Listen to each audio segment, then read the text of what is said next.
नमस्कार, प्रेमिलास रेसिपीमध्ये तुमचं सर्वांचं स्वागत। तर आज आपल्याला करायचे नाश्त्यासाठी घावण आणि ओल्या खोबऱ्याची चटणी। तर चला बघूया काय काय साहित्य घेतलंय ते। साहित्य बघूया आपण काय काय घेतलंय ते। हे बघा, मी असे तांदूळ रात्रभर भिजवलेत। हे मी बारक्या 4 वाट्या भरून हे तांदूळ घेतले। हे घरातलेच माझे तांदूळ आहेत रोजचे। तर ह्याच्यासाठी आपण कुठलेही तांदूळ वापरू शकतो, रेशनचे सुद्धा चालतील। फक्त चिकट असं भात होणार आपल्याला तांदूळ घ्यायचे नाहीत। आणि मग आता हे चटणीसाठी मी असं खोबरं खरवडून घेतलेलं आहे। त्याच्यामध्ये टाकण्यासाठी मी अशी साखर घेतलेली 1 चमचाभर दळलेली, पुदिना घेतलाय थोडासा, हे डाळवं घेतलंय 4 चमचे आणि ह्या 2 मिरच्या, बेडगी मिरच्या फोडणीसाठी आपल्याला चटणीच्या लागणार आहेत। ही मी कोथिंबीर घेतली थोडीशी। इकडे आपण मीठ घेतलंय, मी या कमी तिखट मिरच्या घेतल्या 4-5 फोडणीसाठी। इकडे आपण उडदाची डाळ आणि थोडासा कढीपत्ता घेतला। इथे मोहरी आणि मेथी दाणे घेतलेत 1-1 चमचा आणि थोडंसं दही घेतलंय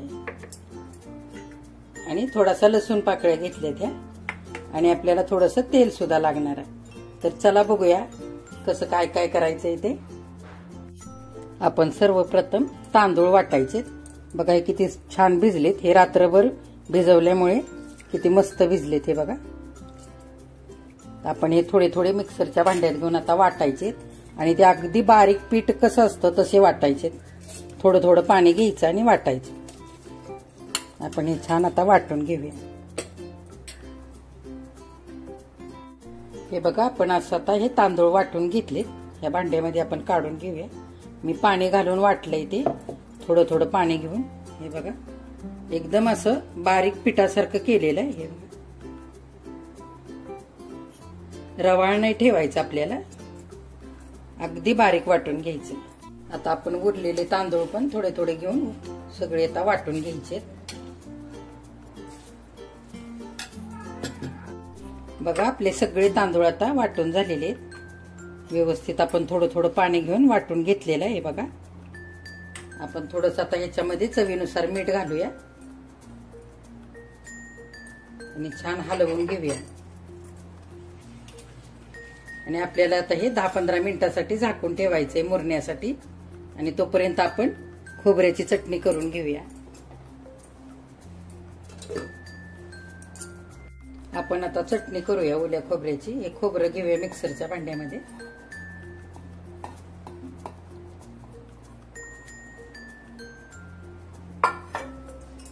त्याच्यामध्ये ह्या मिरच्या पण घालून घेऊया, लसूण घालू,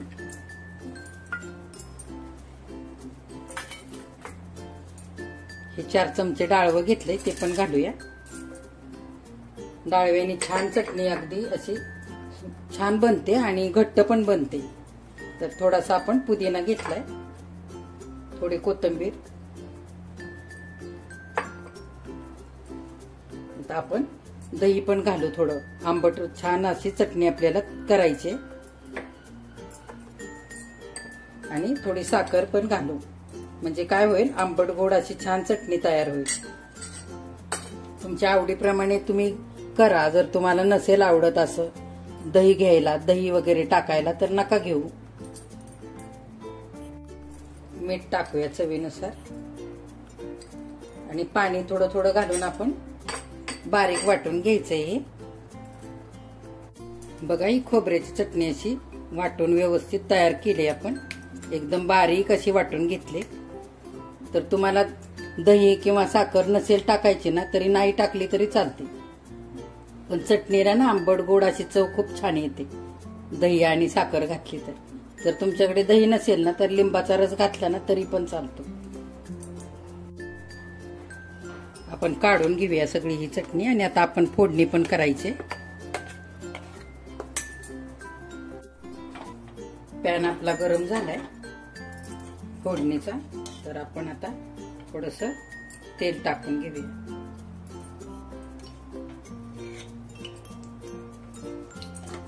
तेलाला आता गरम होऊ देऊया। तेल गरम झालंय. आपण मेथीदाणे 1 चमचा आणि मोहरी 1 चमचा टाकून घेऊया याच्यामध्ये.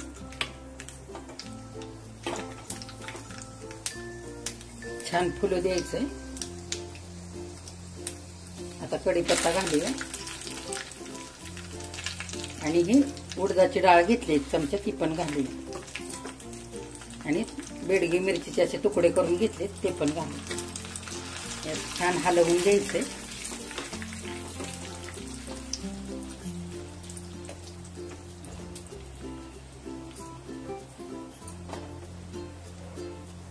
फोडणी छान तयार झाली. आपण घालून घेऊया याच्यावरती.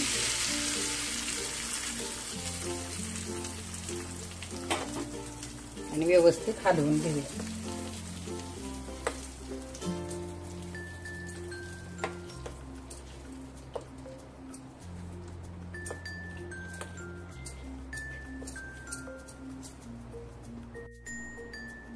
बघा आपली फोडणी पण देऊन झाली व्यवस्थित.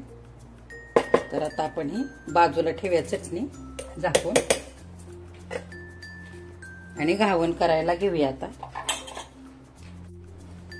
आपण आता ह्या पिठामध्ये पाणी घालून घ्यायचंय. आपल्याला घावण घालता येईल असं आपल्याला पातळ करून घ्यायचंय. हे बघा पातळच करायचं व्यवस्थित, म्हणजे घावण छान जाळीदार तयार होईल.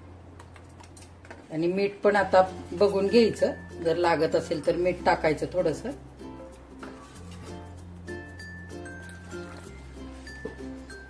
आता आपण करूया. पीठ आता व्यवस्थित झालंय पातळ. बघा मी नॉनस्टिकचा तवा आता मांडून घेतलाय. तर तुमच्याकडे बिडाचा किंवा लोखंडी असा उतळ तवा असेल ना तो घ्यायचा, कुठलाही तवा चालेल. तर आपण आता करूयात. तेल लावून घ्यायचंय थोडंसं तव्याला.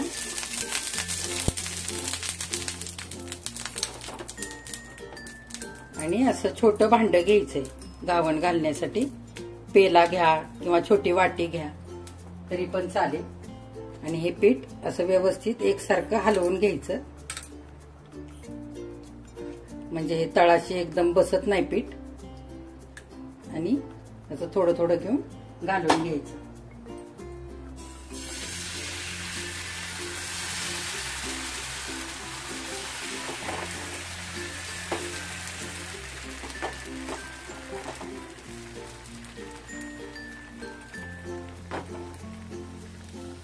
छान गॅस मोठा ठेवायचा. आणि थोडंसं घावण सुकलं की मध्यम करायचा थोडा गॅस आणि व्यवस्थित भाजू द्यायचं. ही सर्व बाजू व्यवस्थित सुकली की मगच उलटवून घ्यायचं. बघा छान कडा सुटलेले आहेत. आपण आता उलटवून घेऊया.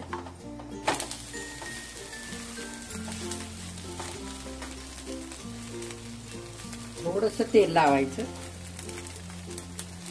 असं कडेने पण थोडंसं सोडायचं. जर तुम्हाला एकच साईडने भाजून घ्यायचं असेल ना तरी घेऊ शकता एक साईडने भाजून. आणि दोन्ही साईडने भाजायचं असेल तरी दोन्ही साईडने सुद्धा चालतं भाजलं तरी. तुम्हाला कसं आवडतंय तसं तुम्ही भाजा.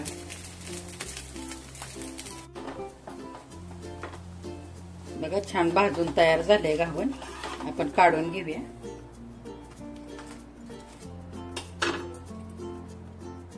आणि आणखी पण आता करूया. बघा आपले सगळे घावण तयार झालेले आहेत करून.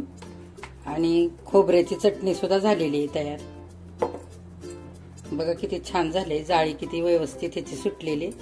हे बघा, हे बघा किती मऊ झाले, बघू शकता. तर आता आपण हे प्लेटमध्ये काढून घेऊयात. बघा आपलं नाश्त्यासाठी आता घावण आणि चटणी तयार झालेली. तर तुम्हाला जर झटपट करायचे असतील ना घावण, तर तुम्ही तांदूळ ना थोड्याशा कोमट पाण्यामध्ये 2-3 तासासाठी भिजत घातलेत ना, तर अगदी छान असे तांदूळ भिजून तयार होतात आणि लगेच करता पण येतात. तर तुम्ही पण असेच घावण करा आणि अशी चटणी पण बनवा, अशी छान आंबट गोड तिखट अशी. तर ती लहान मुलांना सुद्धा खूप आवडेल आणि तुम्हाला पण. तर तुम्ही हे घावण आणि चटणी बघितली ना की लगेच करा. आणि माझ्या चॅनेलला लाईक, शेअर आणि सबस्क्राईब करायला विसरू नका. हॅलो, तर आज माझ्या मम्मीने केले आहेत नाश्त्यासाठी घावण आणि त्याच्यासोबत ओल्या खोबऱ्याची चटणी. तर खाऊन बघूया की ते कसं लागतंय.